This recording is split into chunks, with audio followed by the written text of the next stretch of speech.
जनाब मोहतरम chief justice Pakistan गुलजार अहमद साहब, अस्सलाम वालेकुम। आपके ऑर्डर के मुताबिक नस्ला टावर में पिछले 24 घंटे में मसमारी का तोड़फोड़ का काम शुरू हो चुका है, मगर हकीकत यह है कि नस्ला टावर में रहने वाले रहायशी मुतासरा ख़ानदान की ज़िंदगियों में ये तोड़फोड़ का सिलसिला अब महीनों से जारी है। किसी ने सालों मेहनत की, अच्छे नंबर लिए, बाहर बड़ी यूनिवर्सिटी में दाखिला लिया या पाकिस्तान में बड़ी यूनिवर्सिटी में दाखिला लिया, मगर अब वो वहाँ पर एडमिशन के लिए जा नहीं सकता या जा नहीं सकती। किसी की सर्जरी थी, इलाज मुआवजा था, मगर अब वो मौखर करना पड़ रहा है। किसी की बेटे या बेटी की शादी थी, वो मुलतवी करनी पड़ रही है। किसी ने हज या उम्रे की नीयत की थी, अब उसके लिए पैसे बचे नहीं हैं। और कोई बेचारा तो शायद बैंक से लोन लेके यहाँ फ्लैट खरीद के बैठा था, जो उसके पास पैसे बचे थे उसको लग रहा था वो बैंक को किस्त दे के इसकी मलकियत हासिल कर रहा है, मगर अब तो उसको पता ही नहीं कि छत कहाँ है, ये ज़मीन कहाँ है।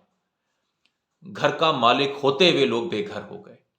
यकीनन आपके हुक्म की, आपके अहकामात की नीयत इंसाफ करना थी, मगर आपसे बेहतर बतौर चीफ जस्टिस ये कौन जानता है कि अगर किसी फैसले पे सिर्फ आधी अधूरी कार्रवाई हो तो उससे बड़ी नाइंसाफी कोई नहीं हो सकती, बल्कि ये भी हो सकता है कि उसके नतीजे में एक जुर्म सरजद हो जाए।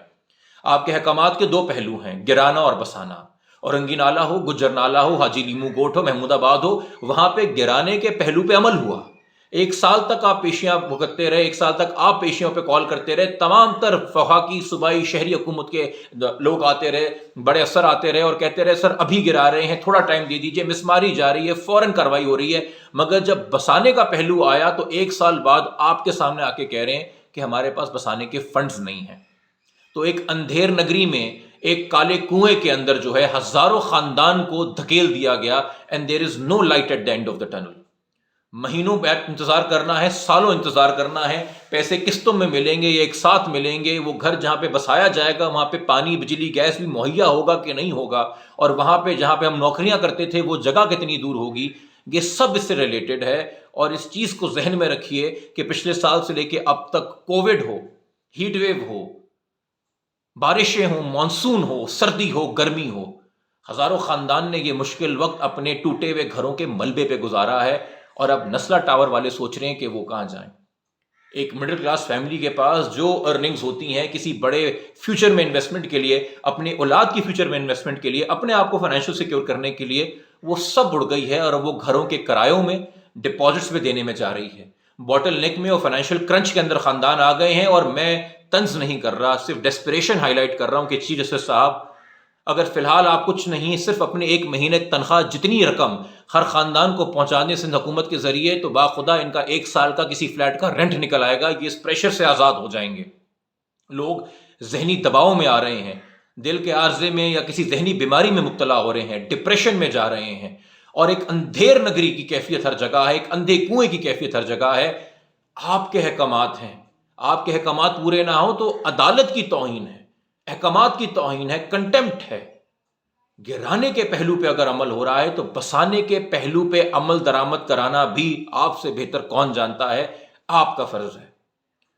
हमें इसलिए डर लगता है क्योंकि इस अदालत की तारीख है, एक वक्त में एक वाटर कमीशन बना था इस सूबे के लिए, बहुत शानदार काम किया था, मगर जब चीफ जस्टिस के बाद दूसरे चीफ जस्टिस आए तो वो डिसॉल्व हो गई। आप ही के टेन्योर के अंदर हुई। 3 महीने आपके टेन्योर के अंदर हैं, लोग एक शको शुबे का शिकार हैं, एक डर और खौफ का शिकार हैं कि क्या इसी तरीके से इस केस की पैरवी होती रहेगी, क्या इसी तरीके से इस केस की सुनवाई होती रहेगी, क्या हमें वाकई में कुछ महीनों बाद कोई ना कोई कॉम्पनसेशन मिल जाएगी या ये किसी कोल्ड स्टोरेज में चला जाएगा। तो सर आपसे मौदबाना गुजारिश है, कराची के बिहाफ पे, इन खानदानों के बिहाफ पे, वो मिडिल क्लास खानदान हो नस्ला टावर के या वो गरीब तरीन तबका हो हमारा गुज्जर और रंगी नाले के अतराफ में बसने वाला, कि आप यकीनी बना के जाइए इनके लिए कॉम्पनसेशन, इनके लिए एक फाइनेंशियल रिलीफ यकीनी बना के जाइए।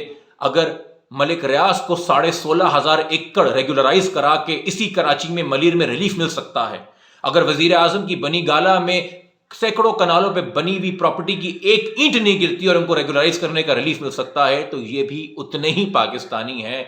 और शायद इन्होंने कोई जुर्म भी कभी सरजद ना किया हो और जानते बूझते कभी कोई इरेगुलर काम ना किया हो। ये तो एक खुली शहर फैसल के ऊपर बिल्डिंग बन रही थी, उसमें इन्वेस्ट करने जा रहे थे कि तो अब हमें पता चल रहा है कि इस शहर के अंदर डाका जो है दिन दहाड़े मेन शहर फैसल पे डाला जाता है, फ्रॉड और धोखा वहां पे होता है। मगर ये कैसा इंसाफ है कि धोखा भी हम खाएं, सजा भी हम ही भुगतें।